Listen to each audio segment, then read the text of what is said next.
Hi there and welcome to Digitech. Today I'm going to be talking about the new software revision for my Model S, 2018 Model S. It's 2019.16.2. Came very shortly after 2019.16.1. I've had a quick look at the release notes and I'm not seeing any major differences at all. So I'm going to just run through what we've got on the release notes, make it short and sweet. So first of all, we've got Autosteer. This is in fact a change in terms of restriction. Due to new local regulations, which I'm assuming are some sort of EU regulations, Autosteer can now only turn the steering a certain amount at various speeds and in various conditions. So I've actually tried this out and I've seen the notification come up on the dash to tell me that Autosteer is restricted. It hasn't forced me to take over yet, so it hasn't been detrimental in terms of actual use. But if you're using Autosteer on windy, twisty roads, then you might want to check this one out, see if it affects your use of the Autosteer function. Next on the list is Summon. This again is due to those same new local regulations, and what this does is it restricts the use of Summon to when your phone is within Bluetooth range of the car and vice versa. So I've used Summon quite a few times, only ever within range of the car, so it's not going to make a great deal of difference to me again. But I think this is more of a restriction on those videos we've seen in the US with the Model 3s where they call a car from across a car park. Doesn't look like we're going to be able to do that within our region at the moment, but it's not going to be a degradation on what we were using before dramatically as far as I can tell.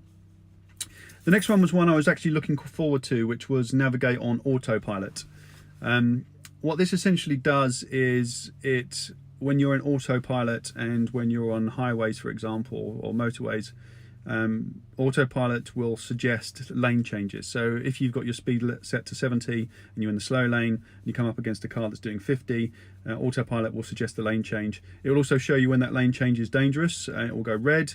It will show you when it's not dangerous. You have a grey line.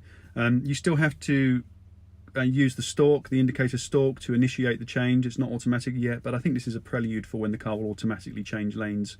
It's already looking and deciding on when is a good time to go. So that's a good thing. I look forward to when that's fully automatic, but for now it just shows you that the car is thinking and gives you suggestions. The next update is driver visualization. And what this does is zoom in on the car in the dash by the steering wheel. Makes better use of the space on the screen. It makes the car bigger, gives you a bit more detail. I think it shows better reflection of the rear lights and the front lights on the road, so you can see those things are on. It zooms out again if you need to look at your blind spot or cars behind you, so it uses some logic for that. And when you're on motorways, it also zooms out back to the normal view. But for the rest of the time, it's zoomed in on the car. I think it's a better use of the screen space. I think it's better that it's bigger and more detailed in that regard.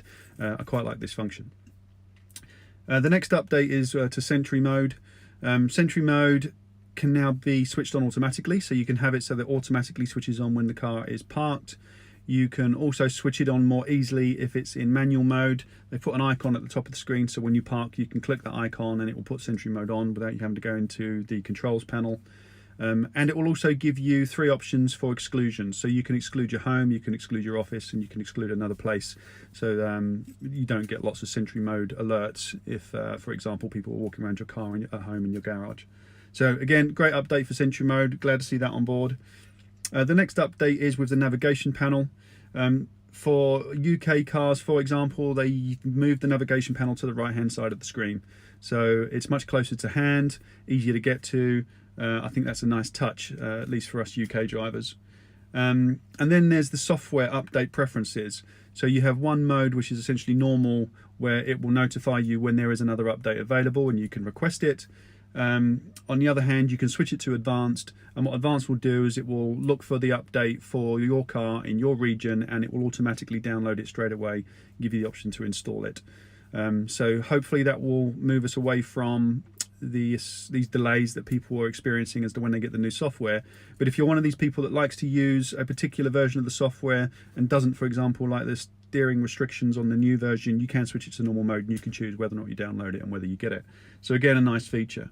The final update on this particular revision is Swedish language support, and obviously that's going to be useful for Swedish speakers. I did watch another video on YouTube, which was for a Model 3, and they have introduced to that particular car lane departure improvements. So the car will do other things. Will notify you when you're creeping across a lane. It will bring you back onto lane or bring you back into lane automatically. I haven't had that for my Model 3, my 2018 Model 3. I'm assuming that's going to be coming in one of the later revisions, but that's a useful safety feature. The only other thing that I will touch on from a previous version of the update is with the en route battery warm-up. And with the higher power output of the new superchargers, what this does is essentially preconditions the battery so that when you get to your charging station, rather than it having to condition the battery and taking longer to do so and working at a lower charge rate, because of it, it can go straight to the higher charge rate. Now that's useful for the Model 3, Model S, and Model X that are on the road already, because you don't need the higher charge rate capability to make use of that. It just means that you get to the higher charge rate quicker, even on the normal chargers, because it's preconditioned the battery, so reducing the time at superchargers. So I think that's also a useful function. I hope that's been useful. That's obviously for, as I said, a Tesla 2018 Model S in UK. If I've missed anything, or if there's anything you want to talk about, feel free to leave a comment and let me know. If there's anything you think I could do to improve my videos and give you more information, or give you less information, or give you more graphics or whatever, please again make a comment, let me know.